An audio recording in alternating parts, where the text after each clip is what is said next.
Anthropic a mis à disposition un rapport qui s'attaque à une question que l'on a tous en tête. Dans quelle mesure l'IA va-t-elle changer notre façon de travailler? Jusqu'à maintenant, on a souvent eu des rapports basés sur des projections pour répondre à cette question. Mais là, leur approche est assez intéressante puisqu'ils analysent des conversations d'utilisateurs de Claude.ai anonymisées pour répondre à cette question. Et pour moi, cela donne un aperçu de ce dont ces entreprises vont être capables de faire avec les conversations qu'on a pu faire avec leurs assistants. N'oubliez pas le vieil adage, lorsque c'est gratuit, c'est souvent que c'est vous le produit, et en plus, là, on paye.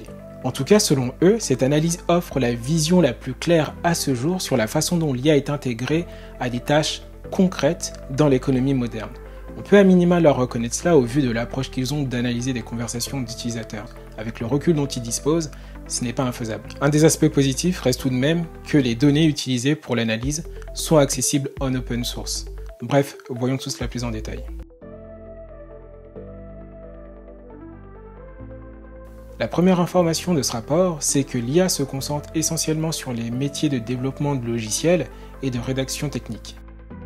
Sur ce graphique qu'on va traduire en français, ils ont analysé pour les métiers que vous avez listés à gauche, quel est en orange le pourcentage d'utilisation de Claude pour la réalisation de certaines tâches, et en gris, vous avez le pourcentage qu'occupent ces métiers dans l'économie américaine. Ce qui permet d'apprécier de manière indirecte la place de l'utilisation de l'IA dans l'économie américaine en fonction de sa plus ou moins grande utilisation pour chaque métier. Et la catégorie où on a la plus grande utilisation de l'IA, c'est la catégorie informatique et mathématiques où on a jusqu'à 37% des cas d'usage de conversation avec Claude. Deux autres catégories ne sont pas en reste, où on est aux alentours de 10%. C'est la catégorie enseignement, mais aussi la catégorie art, design, spectacle, sport et médias.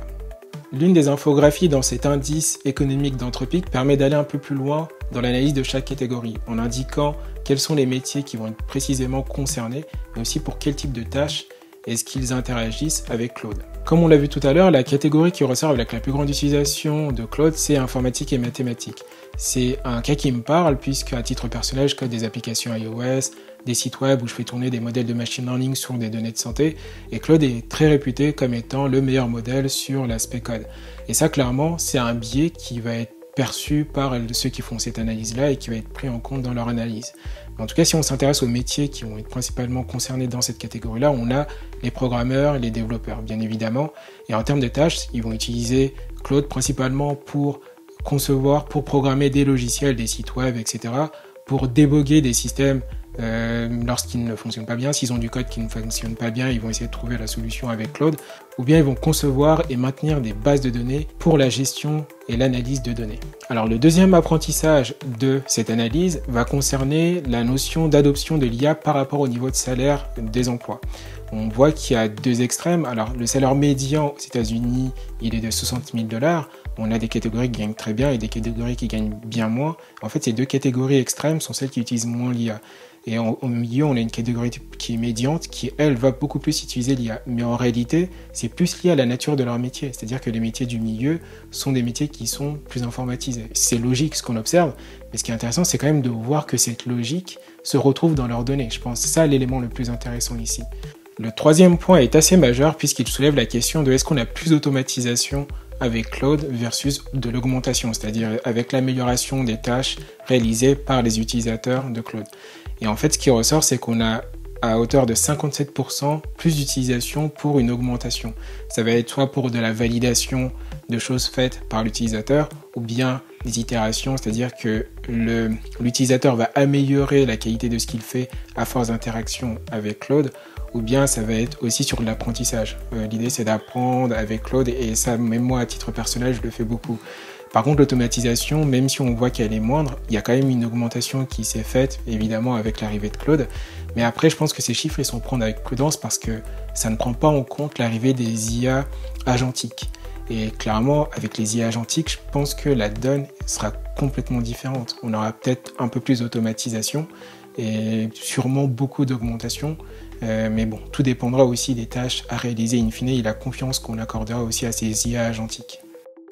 Bon, après, on doit se poser la question de comment est-ce qu'ils ont procédé. Concrètement, ils ont utilisé l'un de leurs systèmes qui s'appelle Clio, vraiment comme la voiture, qui derrière, du coup, est capable d'analyser les conversations, de faire le lien avec un répertoire de 20 000 tâches qui correspond à une base de données américaine qui s'appelle Honnête, et derrière, ça permet de faire le lien avec les professions. Et puis derrière, ils vont corriger les erreurs qui existent.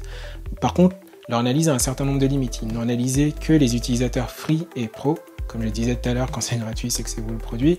Par contre, ils n'ont pas analysé ce que faisaient les entreprises. Autre limite, il y a de fortes chances que le code soit surreprésenté d'utilisation de Claude pour du code, parce que Claude est connu comme étant l'un des modèles les plus performants dans cette tâche.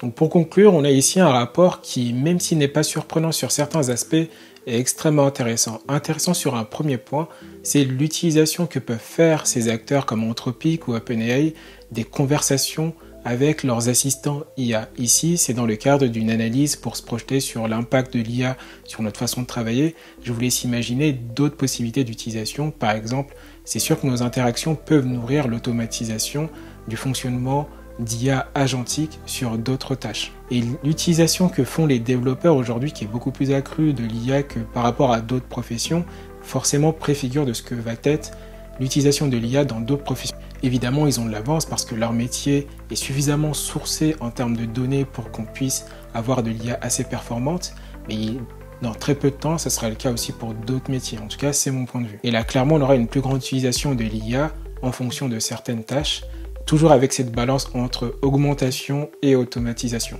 En tout cas, j'espère que cette vidéo vous aura plu. Je vous dis rendez-vous dans une prochaine vidéo.